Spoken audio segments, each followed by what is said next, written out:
Some days you're just not in the right frame of mind to do stuff, but the MOT is Monday, so I got no choice.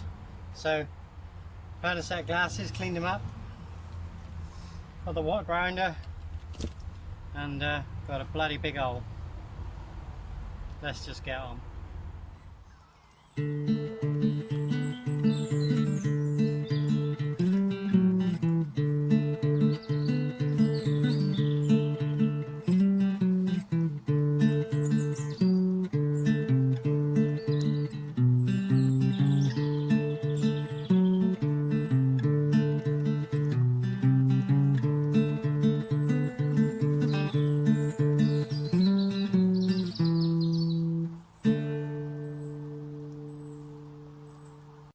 Retro renovations do not go away.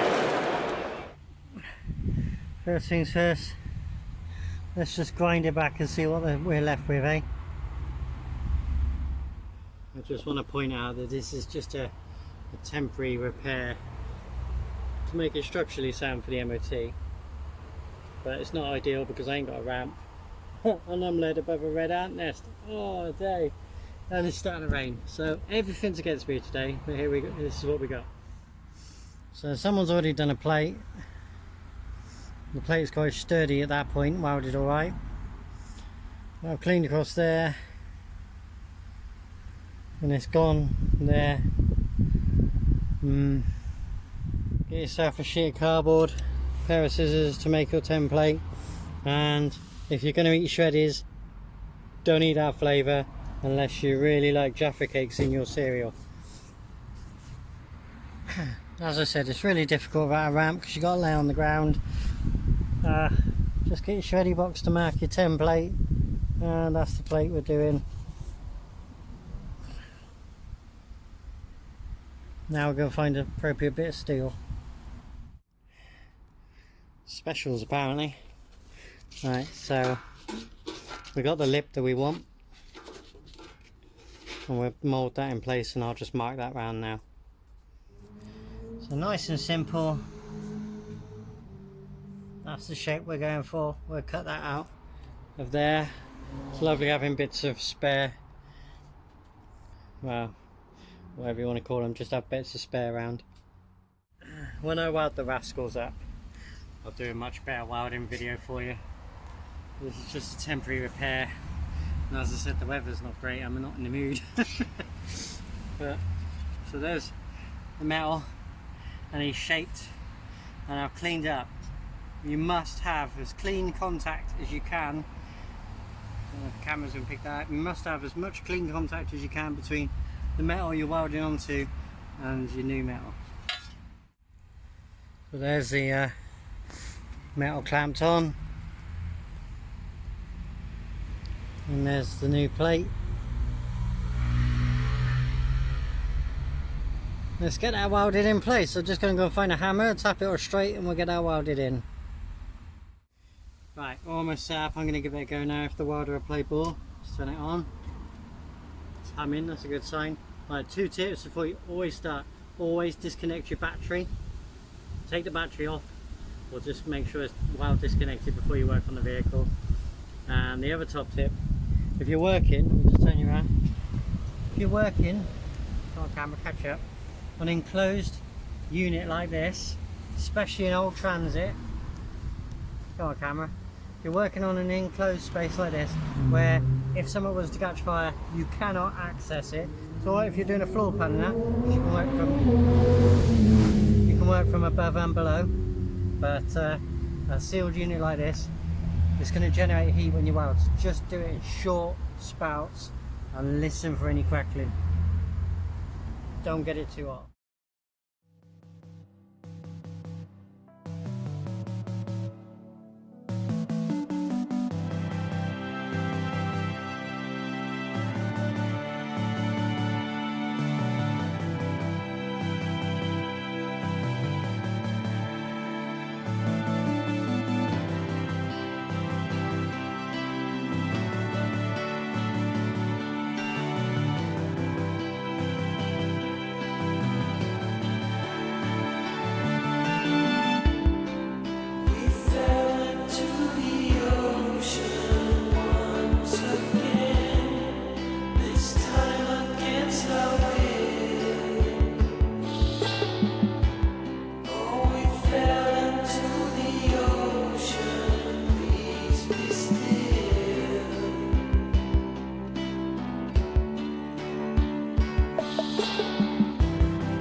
That wasn't exciting.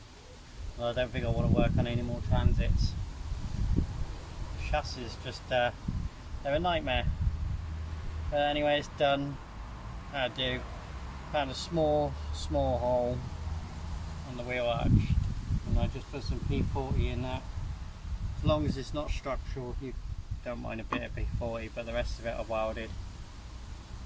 So yeah, I just left the camera on when I was welding, so I don't know what. I'll have a look through the footage and see what there is. But I'll just show you it's done. So with the black in, when you go to black everything, it's like a car body under seal. It gets all over you. You see, it gets all in your top.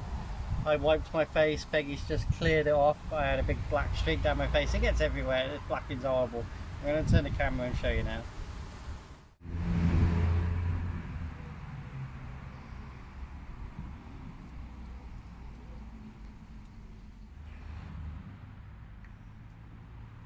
See Peggy's feet. So I blacked it all. There's the welded plate.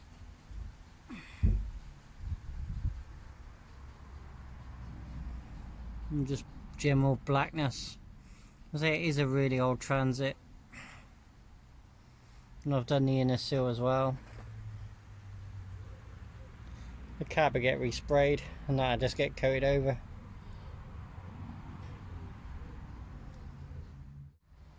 And just did inside the wheel arch as well.